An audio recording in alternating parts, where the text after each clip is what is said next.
سلام دوستان عزیز، خیلی خوشحالم که اینجا اینو ویدئوی امروز رو میبینین. امروز قراره با هم درباره سه تا ابزار خیلی مهم و کاربردی صحبت کنیم که هر کسی که توی دنیای برنامه نویسی کار میکنه حتما باید باشون آشنا باشه. این سه تا ابزار سریلاک، الستیک سرچ و کیبانا هستن. قبل از اینکه بریم سراغ این ابزارها، بیاین اول درباره اینکه لاگ نویسی اصلا چیه و چرا انقدر مهمه صحبت کنیم. لاگ‌نویسی به زبان ساده یعنی ثبت و ذخیره کردن اتفاقات و رویدادهایی که توی برنامه شما رخ میده. حالا این اتفاقات میتونه هر چیزی باشه، از خطاها و ارورها گرفته تا فعالیت عادی کاربرا و عملکرد قسمت‌های مختلف برنامه. لاگ‌نویسی به شما این امکان رو میده که در هر مرحله از توسعه و اجرای برنامه مشکلات و نقاط قوت رو شناسایی کنید. اما اهمیت لاگ‌نویسی وقتی بیشتر میشه که شما بتونید این لاگ‌ها رو توی محیط‌های مختلف به صورت مدیریت شده ذخیره و تحلیل بکنید. در اینجا میخوام راجع به یکی از قابلیت‌های مهم سریلاک صحبت کنم که سینک ها هستن. سینک ها در واقع خروجی‌های ما که ما میتونیم لاگ های خودمون رو با استفاده از سینک ها به اون اپلیکیشنی که میخوایم بفرستیم. سریلاک سینک های مختلفی داره، از جمله میتونیم اونا رو میتونیم لاگ ها رو روی فایل ذخیره کنیم یا بفرستیم روی دیتابیس های مختلف یا ابزارهای مانیتورینگ. حتی این لاگ ها بهمون ایمیل بشن و این انعطاف پذیری باعث میشه که بتونیم لاگ ها رو دقیقا همون جایی که ما نیاز داریم ذخیره کنیم. من صفحه سینک ها رو هم بیارم. ما میتونیم لاگ ها رو روی مونگو دی بی داشته باشیم، ماریا دی بی، یا حالا اپلیکیشن هایی که زیاد استفاده میشه مثل تلگرام، یا لاگو توی اسکیول سرور ذخیره کنیم که کار درستی نیست. اسپلانک، اسکیول لایت، اسلک و اینا سینک هایی هستن که ما میتونیم ازشون استفاده کنیم و لاگ ها رو بفرستیم روی این اپلیکیشن ها. توی این ویدیو ما از سینک الاستیک سرچ و کنسول استفاده میکنیم که سینک الاستیک سرچ به ما این اجازه رو میده که لاگ ها رو به الاستیک سرچ بفرستیم، جایی که میتونیم اونا رو ذخیره کنیم و به راحتی جستجو تحلیل بشن. این کار به خصوص برای محیط های پری ریلیز و استیجینگ و پروداکشن که نیاز به نظارت و تحلیل دقیق داره بسیار مفیده. سینک کنسول هم به ما این امکان رو میده که لاگ ها رو مستقیما توی کنسول برنامه ببینیم و این ویژگی به خصوص در محیط های دیولوپمنت و استیجینگ کاربرد داره که میتونیم لاگ ها رو خیلی سریعتر ببینیم و اگه مشکل توی برنامه بود یا حتی نیاز به دیباگ داشتیم از اونها استفاده کنیم. معمولا توی فرآیند توسعه نرم افزار ما با 4 تا محیط اصلی سر و کار داریم. دیولپمنت یا دیو که ما توی این محیط از سطوح لاگ پایینتر مثل وربوز یا دیباگ استفاده میکنیم تا تمامی جزئیات برنامه ثبت بشه. توی این محیط ما میتونیم لاگ ها توی کنسول هم ببینیم که سریعتر بتونیم واکنش نشون بدیم نسبت به اون لاگ. انوایرمنت های بعدی پیر ریلیز و استیج هستن که ما میتونیم سطوح لاگ رو وارنینگ، اینفورمیشن و ارور بذاریم توی این انوایرمنت ها که اگر اکسپشنی رخ میده یا اگر ما نیاز به اینفورمیشنی داریم حتما لاگ ها رو بتونیم ببینیم. و انوایرمنت بعدی که پروداکشن هست نیازی نیست که حالا لاگ لول وارنینگ رو توش داشته باشیم. ما میتونیم از اینفورمیشن و ارور استفاده کنیم توی انوایرمنت پروداکشن که اگر اکسپشن یا اینفورمیشنی که خودمون نیاز داریم و خودمون لاگ گذاشتیم رو ببینیم، ازش استفاده کنیم. توی این ویدیو قصد دارم مرحله به مرحله شما رو با این ابزارها آشنا کنم. اول سری لاگ رو نصب و پیکر بندی میکنیم، بعد داده های لاگ رو به الاستیک سرچ میفرستیم و در نهایت با کیبانا میتونیم اون داده ها رو ببینیم. به این ترتیب میتونیم تو 4 تا محیط اصلی لاگ ها رو به صورت مدیریت شده داشته باشیم از سطوح مختلف لاگ برای بهبود کارایی و رفع مشکلات استفاده کنیم. همچنین میتونیم ببینیم که لاگ ها رو چطور توی کنسول داشته باشیم که تو زمان توسعه لاگ ها رو سریعتر بتونیم ببینیم، حالا دیگه به پنل کیبانا مراجعه نکنیم.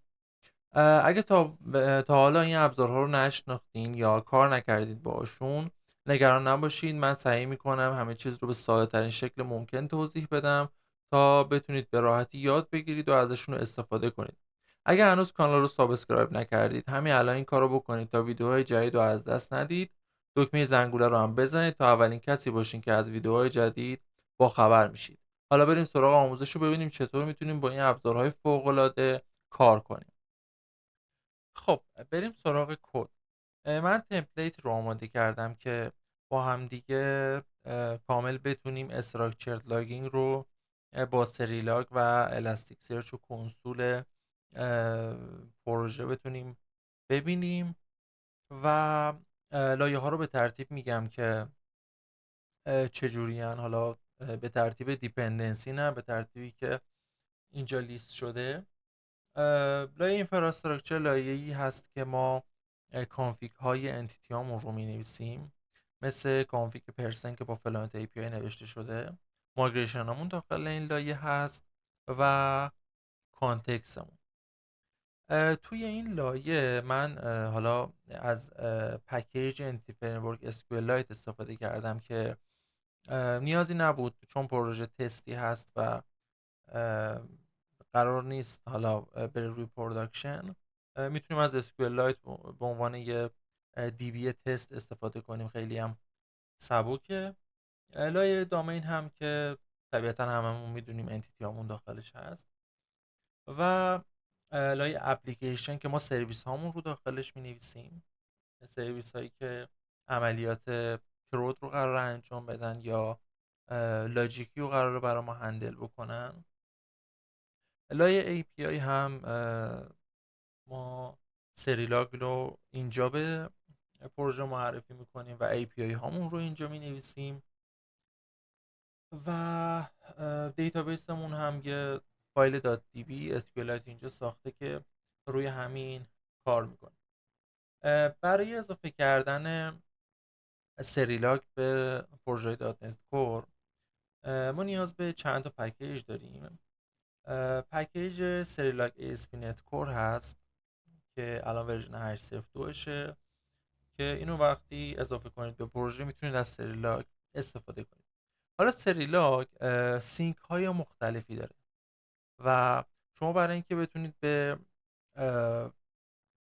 سرویس های مختلف وصل بشید، مثلا وصل بشید به ایمیل، وصل بشید به دیتابیس های مختلف، وصل بشید به مسنجر های مختلف مثل اسلک، تلگرام، همه اینا اومدن به عنوان سینک به سریلاگ متصل شده. یعنی شما سریلاگ رو به پروژهتون اضافه میکنید نسبت به اون نیازی که پروژهتون داره. مثلا ما اینجا کنسول و الاستیک سرچ رو میخواستیم، اینا رو اضافه کردیم. یا اگر شما میخواید لاگ ها براتون ایمیل بشه، باید سینک ایمیل رو یا سینک اسکیول سرور رو یا سینک اسلک رو، سینک تلگرام رو، همه اینا رو میتونید به پروژهتون بسته به اون نیازتون استفاده کنید. دو تا سینک بوده که ما استفاده کردیم. یه دونم پکیج دیگه هست، پکیج انوایرومنت، که برای اینه که ما اون ماشین نیمی که پروژه روش ران شده رو بفرستیم همراه لاگ هامون که بعداً وقتی لاگ ها رو خوندیم متوجه بشیم این لاگ از روی کدوم سرور برای الاستیک سرچ ارسال شده. مرحله بعدی باید سریلاگ رو به پروژهمون معرفی کنیم که بگیم از این به بعد سریلاگ رو میخوایم مسئول لاگ هامون قرار بدیم و لاگ هامون رو سریلاگ هندل بکنه. من براش اکستنشنی نوشتم که مرحله به مرحله با هم دیگه پیش بریم ببینیم داخلش چی هست. از پری پروسسورها اینجا استفاده کردم و ویدیوشو قبلا گذاشتم، توی این ویدیو دیگه توضیحش رو نمیدم. گفتم اگه محیط دیولوپمنت بود و اگر نتونستی لاگی رو ثبت بکنی، یعنی به مشکل خوردی، بیا اون اکسپشنی که ریز شده، حالا ممکنه یوزر پس الاستیک اشتباه بوده یا کانکشن هم به الاستیک مشکل داشته، هر چیزی، این لاگ ها رو توی هم کنسول بزن، هم یه فایل تکست درست کن، توی این فایل رایت کن که من بدونم بفهمم مشکلش چی بوده. بعد مرحله بعدی این اووررایت هاست که ما یه سری لاگ کانتکست داریم که مشخص میکنه این لاگ از کدوم پکیج پروژه داره میاد و میتونیم اینا رو یه سری تغییر بدیم. مثلا من اینجا گفتم مینیموم لول مایکروسافت رو اووررایت بکن، بذار ارور، دیگه اینفورمیشن هایی که توی پروژه میاد رو من نمیبینم. یا مثلا یه سری پکیج ها استفاده کردیم، مثل پکیج رابیت ام کیو، پکیج انتیتی فریم یا پکیج های مختلف، میتونیم اینا رو اووررایت کنیم، بگیم این فاش رو دیگه به من نشون نده. خب این توی پروداکشن من این فاش رو نیازی ندارم، فقط ارورها یا اکسپشن هایی که ریز میشه رو به من نشون بده که من لاگ سبکتری داشته باشم. و توی این مرحله گفتم اگر سیستمی که پروژه من داره روش ران میشه یا پروژه من تو حالتی که هست، میتونه کانفیگ دیباگ باشه، استیج باشه یا ریلیز باشه. اگر دیباگ بود وربوز نشون بده لاگ ها رو، لول لاگ ها رو وربوز، یعنی اولین حالت ممکنه و همه لاگ ها رو نمایش میده. توی محیط دیباگ این بیشتر به کارمون میاد.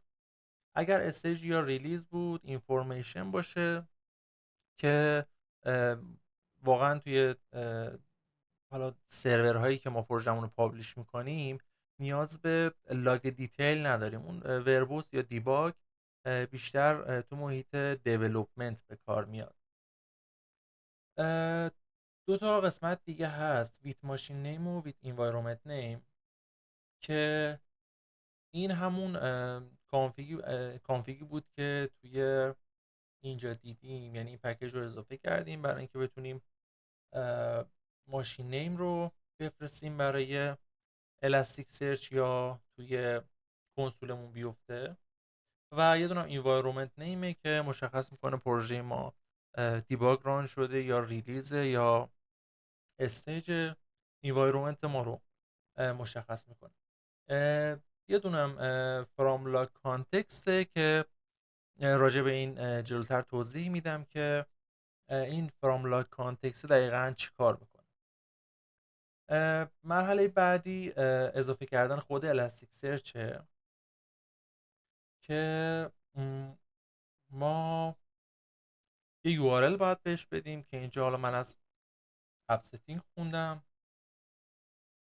توی اپ ستینگ یه آبجکت به اسم الاستیک سرچ داریم که یه کی ولیو داخلش هست، URI و پورت 9200 الاستیک سرچ هم اینجا میبینیم. یه ایندکس فرمت میگیره که به این اسم توی الاستیک سرچ یه ایندکس ساخته میشه برای اینکه لاگای ما رو اونجا ذخیره کنه. من اسم پروژه رو دادم و environment name، یعنی ما با این حالت میتونیم چند تا environment رو ساپورت کنیم، یعنی هم میتونیم dev باشه، یعنی هم میتونه پروداکشن باشه، ریلیز باشه، پی ریلیز باشه، همه اینا رو میتونیم با این ساپورت کنیم، چون environment name رو اینجا داریم میندازیم توی اسم ایندکس. و سال و ماه رو، یعنی پر ماه میاد رولینگ رو انجام میده و ایندکس های جدیدی میسازه، یعنی هر ماه ما یه ایندکس توی الاستیک سرچ میسازیم. شما میتونید تغییرش میتونید هر روز بذارین، هر ثانیه بذارید، هر دقیقه باشه، هر جور که وابسته به سیستمتون هست. مرحله بعدی فیلیر کالبک هست که شما اینجا چند تا ما اینام داریم، اینا رو بریم با هم دیگه ببینیم. 4 تا اینامه که write to self log، یعنی اینکه اگر اکسپشنی ریز شد و ما خواستیم این اکسپشن رو مثلا نتونستیم به سری لاگ وصل بشیم یا نتونستیم به الاستیک سرچ وصل بشیم یا هر اتفاق دیگه ای افتاد، اینا رو ما بتونیم توی لاگ خود سری لاگ که سلف لاگ بنویسیمش. یا اگر نتونستیم به الاستیک سرچ وصل بشیم، بتونیم توی یه سینک دیگه ای بریزیمش که اون سینک فایل تکست که روی خود سرور ذخیره میشه یا روی خود اون انوایرمنتی که ما داریم پروژه رو ران کردیم. یا ترو اکسپشن کنه، یه اکسپشن ریز میکنه که اکسپشن دیگه، یعنی ما پروژه استوب میشه اون موقع اگه تو محیط دیولپمنت باشیم و متوجه میشیم که چه اتفاقی براش افتاده.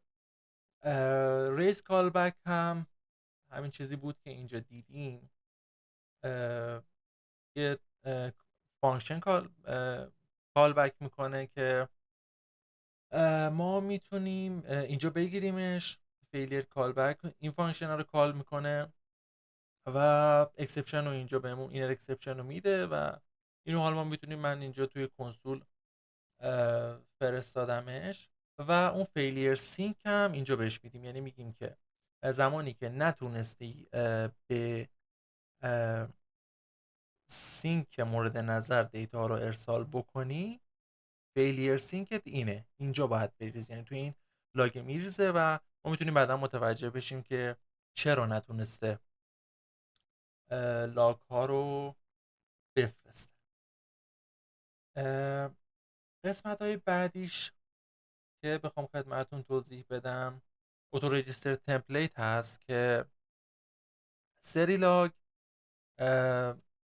میاد یه سری ایندکس میسازه بر اساس این دیتا هایی که ما میفرستیم، یعنی اینکه فیلدهای ما چه نوع داده‌ای هم، مثلا صحیحن، رشتن، عدد صحیحن، رشتن، تاریخن، هر چیزی میاد بر اساس یه ایندکس میسازه که ما سرعت سرچمون روی اون دیتا ها بیشتر بشه. این برای اونه که ما این مورد رو ترو میکنیم. لول سویچه که مشخص میکنه مینیموم لولی که ما لاگ هامون رو روی الاستیک سرچ بفرستیم چی باشه. مثلا من اینجا اینفورمیشن گذاشتم چون این قسمت کامل روی محیط های پروداکشن اجرا میشه، حالا پری ریلیز باشه، استیج باشه یا پروداکشن، اونجاها اجرا میشه. مورد بعدی این 4 تا رو توضیح میدم بعدا، اول اینا رو توضیح بدیم. بچ پستینگ لیمیته که مشخص میکنه لاگ هایی که ما داریم چند تا به الاستیک سرچ ارسال بشه. من گذاشتم 50 تا و دیفالتش هم فکر کنم 50 که لاگ ها رو به عنوان یه سینگل بچ به الاستیک سرچ میفرسته و این وابسته به پروژه شماست، یعنی باید ببینید که میصرفه واقعا براتون که بخواید لاگ ها رو دونه دونه بفرستید یا یه سینگل بچ بفرستید. بستگی به بیزینستون داره و اینکه پروژهتون توی چه لولیه. یه پریود داره که باز مشخص میکنه که توی چه بازه‌ای، مثلا هر 2 ثانیه یه بار، هر 5 ثانیه یه بار این لاگ ها به سمت الاستیک سرچ ارسال بشه. دیفالتش 2 ثانیه است که من اون 2 ثانیه رو دوباره گذاشتم. و کیو سایز لیمیته که مشخص میکنه این لاگ ها توی رم تا چه مقداری نگه داشته بشن. دیفالتش 100,000 تاست و منم همون با 100,000 تا رو برای این گذاشتم. اگر این 100,000 تا توی رم بمونن و ارسال نشن به الاستیک سرچ، اگر لاگ جدیدی بیاد 100,000 تایی که الان داخل مموری هست دراپ میشه و لاگ جدید میاد که جای اونو بگیره. مورد بعدی فیلیر سینکه که گفتم. حالا یه زمان تو پروژه پیش میاد که ما لاگ هامون خیلی مهمن و باید ذخیره بشن و ممکنه که این وسط مشکل شبکه داشته باشیم، الاستیک سرچ در دسترس نباشه یا هر سینک دیگه ای مثل سک، مثل اسکیول سرور، اونجاها هم این مورد رو داریم. سری لاگ یه قابلیتی داره که شما میتونید لاگ ها رو توی فایل بافر ذخیره بکنید. خب و اینا رو اصطلاحاً بافر میکنه و هر موقعی که به الاستیک سرچ تونست وصل بشه اونا رو ارسال میکنه و اصطلاحاً بهش میگن دیوریبل لاگ شیپینگ، که زمانی که شما این رو فعال بکنید اینا دیگه کار نمیکنن، یعنی فیلیر کار نمیکنه. چرا؟ چون دیگه قبل از اینکه لاگ ها رو بخواد بفرسته روی الاستیک سرچ یا هر سینک دیگه ای، لاگ رو اول توی این فایل هایی که به عنوان بافر میسازه ذخیره میکنه، بعد از توی اون فایل لاگ ها رو ارسال میکنه و این باعث میشه که سیستم ما مطمئن تر باشه نسبت به لاگ ها. بافر بیس فایل نیم که ما یه دایرکتوری بهش میدیم که توی این دایرکتوری میاد یه فایل بوکمارک میسازه و اسم اون فایل ها رو دونه بدونه اینجا می نویسه که از توی این بتونه لاگ ها رو بفرسته. بافر فایل کانت لیمیت که من گذاشتم 10 تا و یعنی این که اگر یعنی راحت بخوام توضیح بدم، میاد 10 تا فایل درست میکنه بر اساس اون سایزی که ما داریم. خب من اینجا مثلا بهش گفتم 100 مگ باشه، خب و هر یک ساعت بیاد یه دونه رولینگ رو انجام بده. خب یعنی اگر فایل رسید به 100 مگ یه دونه جدید میسازه، یا اگر رسید به یک ساعت یه دونه جدید میسازه. خب و تا 10 تا. اگر بیشتر از این 10 تا بشه میاد قبلی ها رو پاک میکنه و فایل جدید میسازه. و اگرم فایل اون لاگ ها رو به الاستیک سرچ فرستاده باشه، خودش میاد اینا رو به اتوماتیک اونایی که فرستاده رو پاک میکنه و لاگ اضافی روی سرور نمیمونه. اینم که گفتم، اینم ساعتی میاد رولینگ رو انجام میده و ما میتونیم روز بذاریم، سال بذاریم، دقیقه بذاریم، مانسم بذاریم. بعد مورد بعدی که گفتم دیگه به کار نمیاد وقتی شما اون حالت رو فعال میکنید. اینم کانکشن استرینگیه که برای وصل شدن به الاستیک سرچ لازم میشه. شما اینجا اگر الاستیک سرچتون یوزر پسورد داشته باشه، آثنتیکیشن داشته باشه، اینجا اضافه میکنید. اینجا enable HTTP compression گذاشتم که میاد با gzip رو اینجا پیدا کنم، کامپرس میکنه اون ریکوستی که ما میفرستیم برای الاستیک سرچ رو. و پیرتی جیسون هم که گذاشتم تو محیط دیباگ باشه، وقتی میخوایم ببینیم حالا یه ظاهر قشنگی باشه اون جیسونی که برای لاگ درست میکنه. اینیبل دیباگ مود رو هم که گذاشتم، اینم دوباره یه کالبک بهمون میده، کالبک فانکشن، که وقتی این کالبک فانکشن رو کال میکنه، زمانی که ریکوست به سمت الاستیک سرچ ارسال میشه این فانکشن کال میشه و میتونیم ببینیم که حالا اون ریسپانسی که الاستیک سرچ داده چی بوده و اگر ترابل شوتی بود اینجا ترابل شوت، اگه مشکلی بود ترابل شوت کنی و حلش بکنی. بعدی رایت تو کنسول که همین کنسول دات نت کور که اگه پروژه رو روی کسرل بیارید بالا اون رو میبینید و لاگ ها رو میتونیم توی اون بنویسیم و من کالرت هم بهش دادم که اگر اون پنجره کنسول بیاد بالا لاگ ها رنگی نمایش داده میشن. یه پکیج کالرت کنسول داشت سری لاگ قبلا که دیگه پشتیبانی نشد و از این میتونیم استفاده بکنیم. سری لاگ یه حالت دیگه ای هم برای کانفیگ دادن داره که ما میتونیم این کانفیگ ها رو از داخل اپ ستینگ بهش بدیم. حالا تمپلیتش رو ببینم من میتونم الان جایی پیدا کنم و کانفیگ ها رو به صورت تکست بهش میدیم. من اینجوری باش اوکی نیستم چون قدرتم توی کنترل کردن سری لاگ اینجوری بیشتر، یعنی از داخل کد باشه، چون میتونم که بهش بگم تو چه انوایرومنت های ران بشه و خب این اپ ستینگ هم اینجا بندازمش. یه همچین اسکیمایی داره که اینجا گفته که رایت کنه توی کنسول و فایل، پسش چی باشه، مینیمم لولش چی باشه، از چه سینک هایی استفاده کنه. بعد این همون فرام لاگ کانتکست هست، بیت ماشین نه بیت ترید آیدی، یعنی اون ترید آیدی رو داخلش بندازه.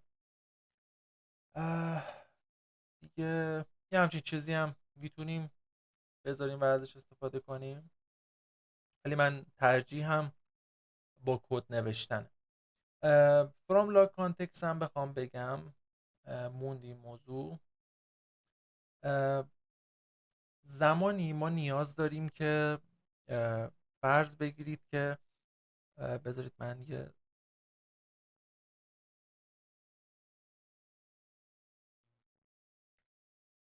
پینت بیارم که کامل بتونم توضیح بدم. فرض بگیریم که یوزر، این یوزر ما باشه، یوزر داغونی هم شد، یه ریکوست رو به سمت اپلیکیشن ما میفرسته و اپلیکیشن ما چند تا لایه داره. این لایه ها رو هم بهتون توضیح میدم. فرض بگید که لایه اول API ماست، یا لایه اول ما میتونیم یه دونه میدل ویر بذاریم. لایه بعدی API ماست. لایه بعدی میتونه سرویس ما باشه، سرویس A ما باشه که سرویس A ما میاد سرویس B ما رو کال میکنه. ما میخوایم کامل این ریکوستی که کاربر زده رو بتونیم با یه آیدی یونیک شناسایی بکنیم. یعنی متوجه بشیم این ریکوستی که کاربر داده کامل ترکش بکنیم، ببینیم چه اتفاقی براش افتاده، توی میدلور چی شده، توی API، توی سرویس A، توی سرویس B. این سرویس ها منظورم مایکرو سرویس نیست، سرویس هایی که ما توی پروژه داریم کامل اینو ترکش بکنیم.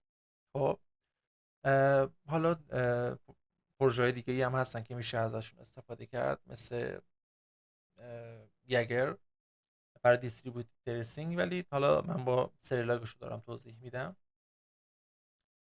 برای این کار من توی پروگرام اومدم یه دونه میدلویر نوشتم. میدلویر خیلی ساده ایه که میاد از توی هدری که درخواست داده شده یوزر آیدی رو برمیداره. شما هر چیز دیگه میتونید بذارید، جو آیدی میتونید بذارید، من یوزر آیدی رو گذاشتم، یا هر چیز دیگه، چیزی که یونیک باشه. اینو میایم پوش میکنیم به لاگ کانتکست و توی کل فرایند لاگ گذاری برنامه‌مون این اضافه میشه. خب یعنی اگر من توی هر لول از برنامه‌م اینو اضافه کنم، اینو اینجا اضافه کردم، توی هر لولی از برنامه‌م بیام لاگ بزنم، اینم بهش خودکار اضافه میشه و من میتونم ترک بکنم که کدوم یوزر این عملیات رو انجام داد. خیلی کارهای دیگه میشه باش کرد و این برای دیبی کانتکست هم توضیح بدم. این قسمت رو اضافه کردیم تو محیط دیباگ که لاگ های انتیتی فریمورک رو توی کنسول به ما نشون بده و روی چیز هم بفرسته دیگه، روی الاستیک سرچ. خب من پروژه رو یه ران بگیرم.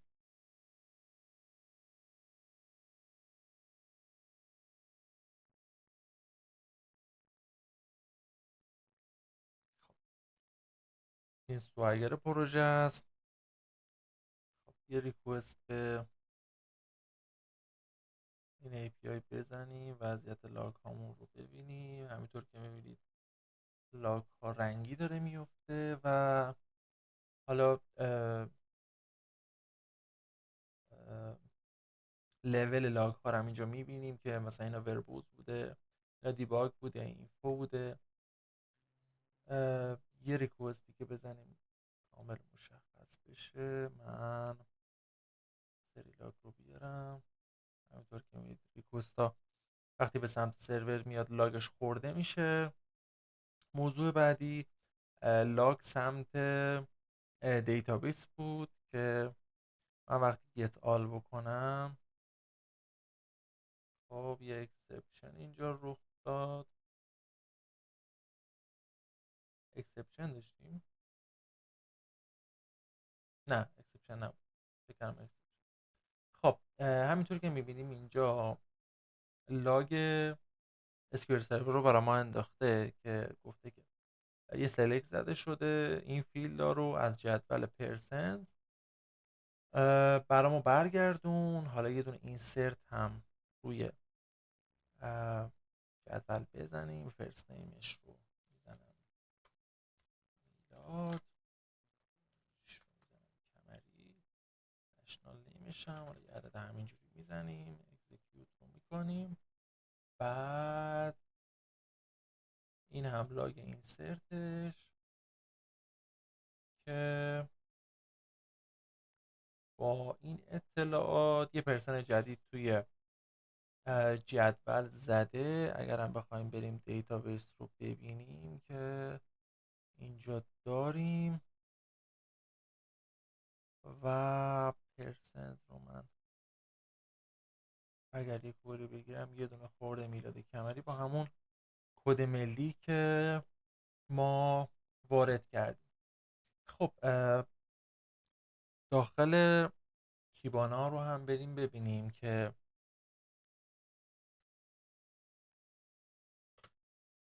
به چه صورت هست. توی استک منیجمنت، ایندکس منیجمنت، الان یه دونه API Development 8/2024 اضافه شده و اگه من برم دیسکاور ایندکس بکنم این رو میبینیم که لاگ هامون به ترتیب اینجا خوردن که اینجا کامل میگه که لول لاگ چی بوده، مثلش تمپلیتش چی بوده و پروتکلش چی بوده، متدش، کانتنت تایپش.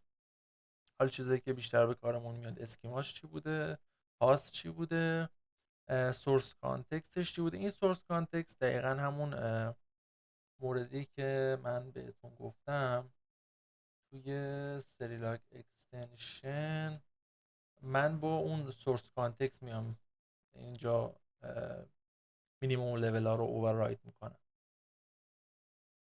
این چی بوده؟ بعد خب بریم یه لاگی رو ببینیم که بیشتر به کارمون بیاد.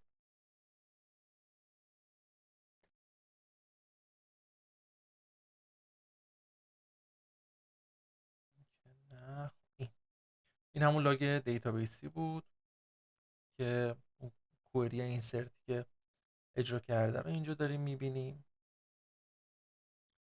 و خب اگر من پروژمون رو روی مود استیج ران بکنم یا ریلیز رانش بکنیم، اتفاقی که میفته اینه که حالا من این لانچ ستینگ هم عوض بکنم که ایوارومنت ولی وریبلش رو عوض بکنیم ریلیز و اینجا هم که گفتیم اگه استیج ریلیز بود اینفورمیشن بنداز دیگه، یه ران بگیریم از پروژه. خب خطا داد، گفته که URL امتیه.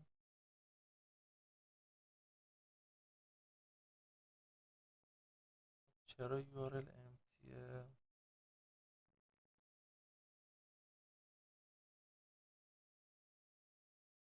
اینجا که چیزی رو نمیگیره.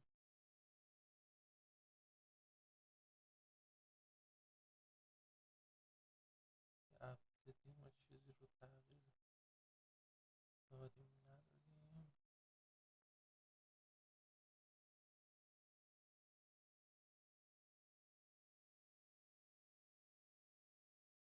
آها، چون من این کانفیگی که اینجا داریم رو روی این اضافه نکردم و میره از اپ ستینگ میخونه، نه اپ ستینگ دیولپمنت، به خاطر همون میگفت. خب لاگ ها همینطور که میبینیم دیگه بربز رو نداره و از اینفو شروع شده.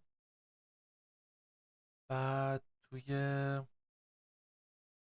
کیبانا هم ما اگر اینجا رو رفرش بکنیم یه ایندکس دیگه به اسم ریلیز ساخته شده و میتونیم ما لاگ هایی که برای پروداکشن یعنی پروژه ریلیز گرفته شده ببینیم داخل این. بعد یه مورد دیگه موضوع استراکچرد لاگینگه که ما لاگ هامون رو ساختار یافته داخل الاستیک سرچ وارد کنیم. بریم توی ایندکس قبلی، من یه موضوعی رو نشونتون بدم. یوزر آیدی رو که ما برای همشون گذاشتیم، اگر من با پستمن بیام یه ریکوست رو بزنم، الان سری لاگ کیبانا رو بیاریم اینجا، یه فیلد یوزر آیدی اضافه نشده به خاطر اینکه خالی بوده، توی میدل ویر اضافهش نکرده. اگر ما توی پستمن بیایم اینو من یه اکزیکیوت بکنم، این کرله رو کپی کنم توی پستمن ایمپورت رو بزنم، بعد توی هدرش بیام دقیقا اون هدری رو که اینجا من گذاشته بودم اضافهش کنم و یه عدد رندوم اینجا بهش بدم، سند رو که بزنم اتفاقی که میفته، من یه رفرشش بکنم، یه فیلد دیگه به اسم یوزر آیدی داخل الاستیک سرچ باید اضافه شده باشه برای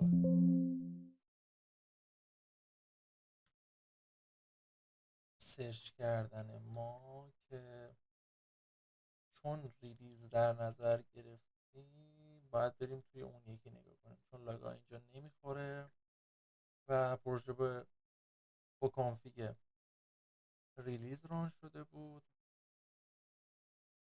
خب اینجا یه دونه یوزر آیدی باید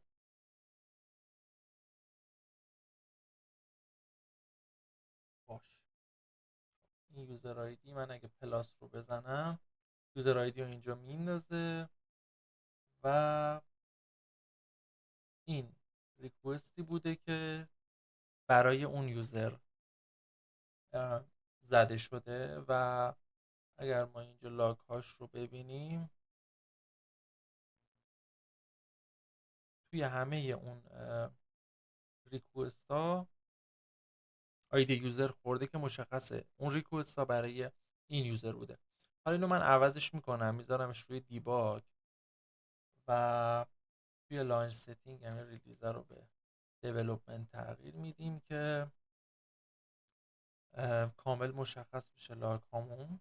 من میخوام لاگ های بیشتری داشته باشیم، یعنی اون بحث دیتابیس و اینا هم باشه.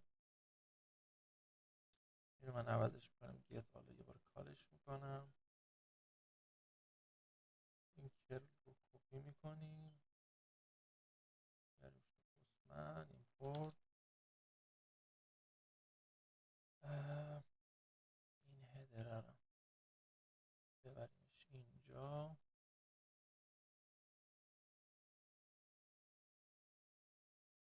اضافهش کنیم، کالش کنیم و بریم ببینیم توی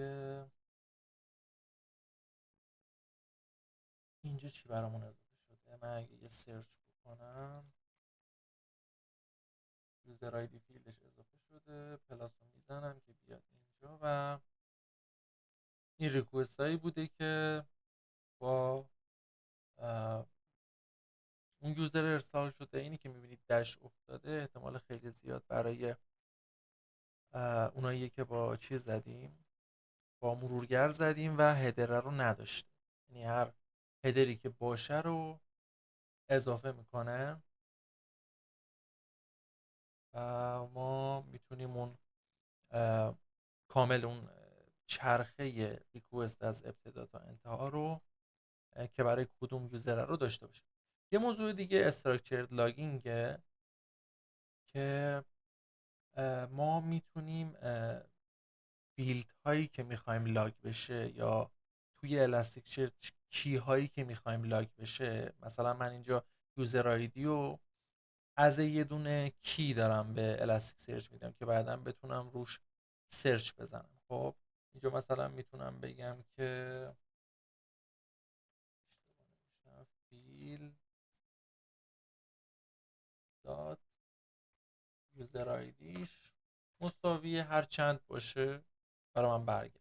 خب مثلا مساوی 1 2 3 4 5 6 7 8 باشه، اونایی که اینو دارم برای من برمیگرد که من بتونم خیلی راحت‌تر روش سرچ بزنم و دیتامو به دست بیارم یا بتونم روش نمودارهای مختلفی درست بکنم. اینو بهش میگن استراکچرد لاگینگ که ساختار یافته ما بتونیم لاگ هامون رو داخل الاستیک سرچ ذخیره بکنیم. چند تا حالت داره که من حالتش رو توی یه کنترلری گذاشته بودم اگر پیداش بکنم. این لاگ سنسوره. اگر ما بخوایم دیتایی رو مثلا فرض بگیرید که یه همچین آبجکتی رو داریم سنسور اینپوت، ما میخوایم دونه به دونه فیلداشو لاگ بگیریم یا یه دونه از فیلداشو لاگ بگیریم. خب میایم مینویسیم لاگر دات لاگ اینفورمیشن. من مسیجم رو مینویسم مثلا که پروسسینگ، حالا همین میذارمش آیتم 1. البته اینجوری نباید باشه. آیتم 1 میبینید که یه خطی زیرش انداخته که یعنی من یه پارامتر باید به این پاس بدم. خب پارامتر بعدیش رو میذاریم سنسور اینپوت دات مثلا لاتیتیودش. اگر من بیام اینجا یه دونه دیگه اضافه بکنم بزنم آیتم 2، میبینید دوباره برای من زیرش خط کشید که یعنی یه دونه دیگه بعد پارامتر بهش پاس بدم. سنسور اینپوت لانگتیود. این باعث میشه که توی الاستیک سرچ برای من به ازای هر کدوم از این، یعنی یه مسیج داریم که کامل این داخلش ذخیره میکنه و یه حالت دیگهش اینه که میاد هر کدوم از اینا رو به عنوان کی ولیو برا من قرار میده. خب من این دوتا رو کامنتش کنم تا بریم فقط این مورد رو ببینیم.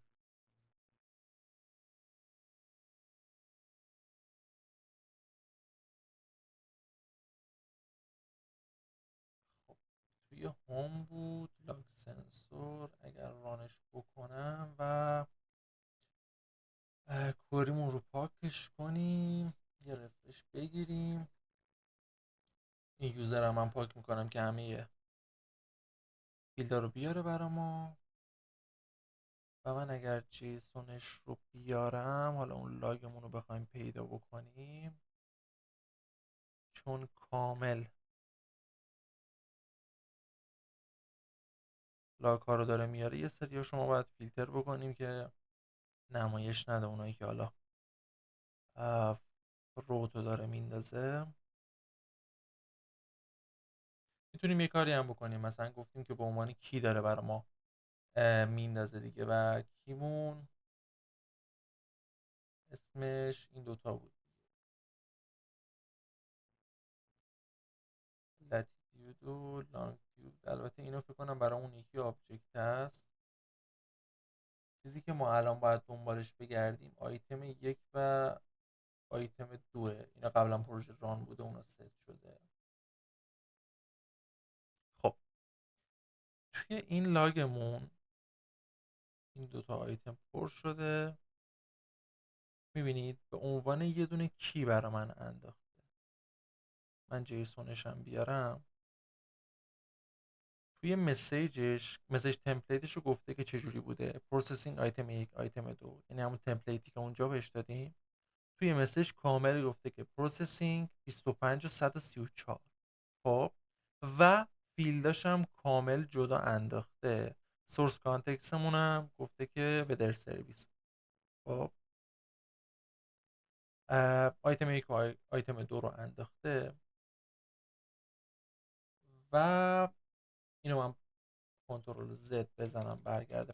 پس متوجه شدیم که اگر بخوایم دونه دونه آیتم ها رو، آبجکت هایی که داریم، بخوایم لاگش کنیم، اینجوری میتونیم لاگ کنیم و به صورت یه کی توی الاستیک سرچ ذخیره بشه، کی ولیو باشه. اگر ما یه آرایه داشته باشیم، مثلا یه دیکشنری داشته باشیم که این دیکشنری خودش کی ولیو باشه، این دیکشنری میاد اینجوری کار میکنه که اینی که گفتم آرایه، چون دیکشنری نهایت به آرایه میرسه،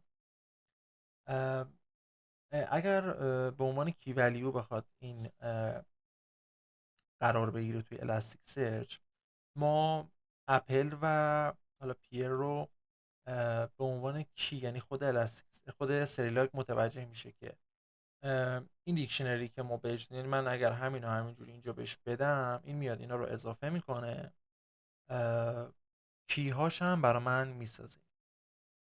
بریم یه دونه ران از این بگیریم. اینو فعلا من کامنتش بکنم، رانش بکنیم.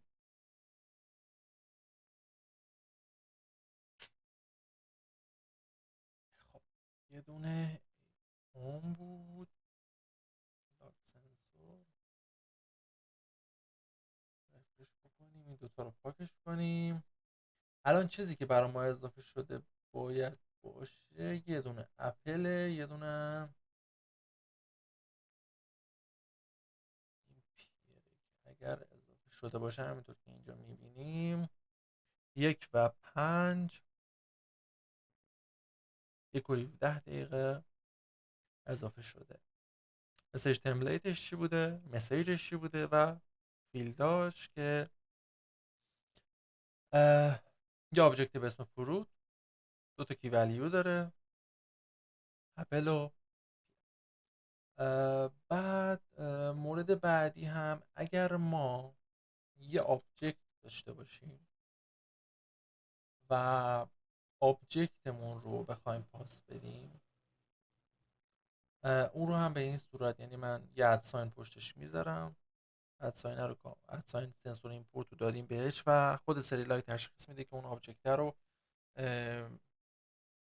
چجوری قراره به عنوان کی ولیو توی الاستیک سرچ ذخیره بکنه. موضوع بعدی پوش پروپرتیه که من توی این میدلویره گفتم که اومدیم یه هدر رو یوزر آیدی رو اضافه کردیم که برای تمام لاگ ها اضافه بشه. اینو توی یه API دیگه هم گذاشتمش، یه سرویس دیگه هم گذاشتمش که دو تا مورد رو اضافه میکنه، یکی سرویس نیم و یکی متد نیم. البته اینو خودشون توی الاستیک سرچ ذخیره میشن، اما اگر ما بخوایم دیتای بیشتری هر چیزی شما میخواین، فرض کنید یه سرویس داری، تو این سرویس داره یه اطلاعاتی از کاربر پروسس میشه و میخواین تمام این پروسه رو لاگ بکنید و نیاز دارید که این لاگ ها رو با یه چیزی، یه کی یونیکش بکنید.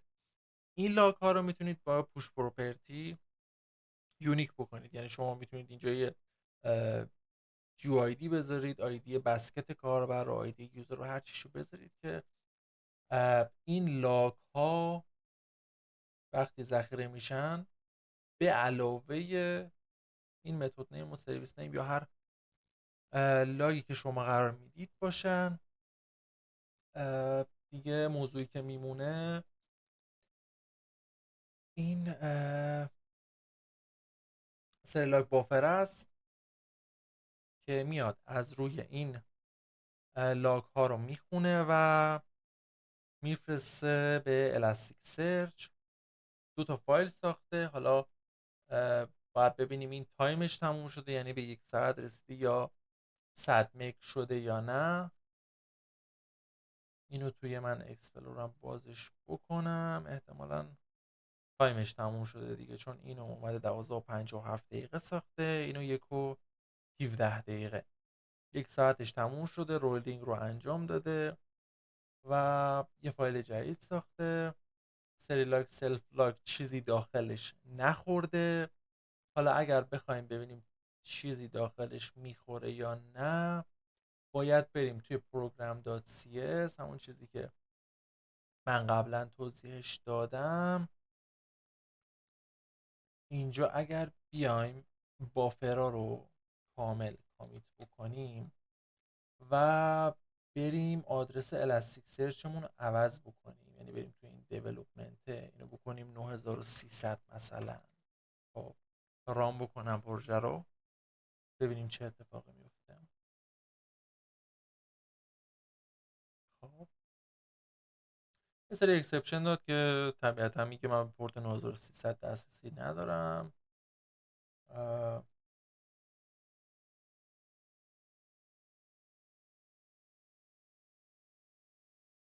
و الان لاگ رو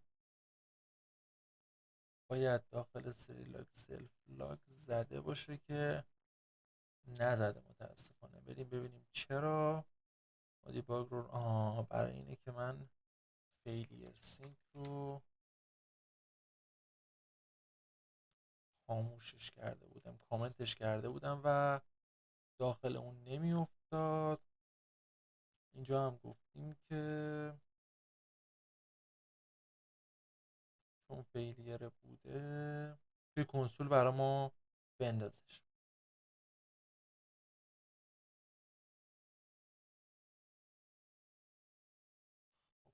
الان داخل فیلیره میبینیم که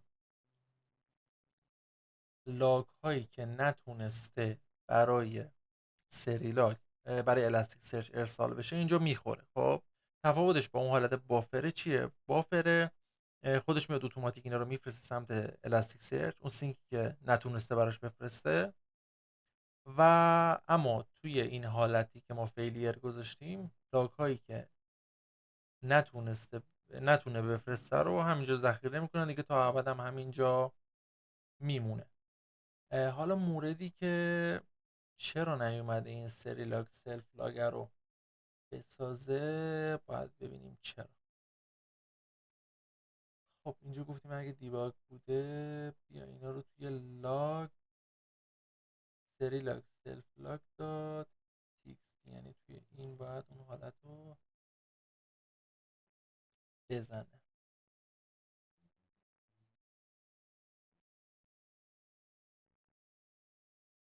یه بار دیگه ریکوست بزنیم بهش ببینیم چه اتفاقی میفته. خب انگار نه انگار، ولی لاگ ها رو داره توی چیز می نویسه.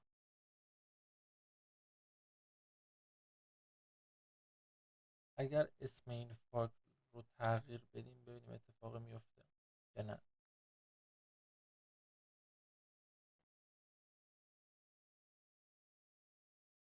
این از فایل رو میسازه سری لاگ، بله فایل رو میسازه، ولی اتفاقی که اونجا میفته، من اینو کامنتش بکنم ببینم اصلا توی کنسول همچین چیزی داریم یا نه.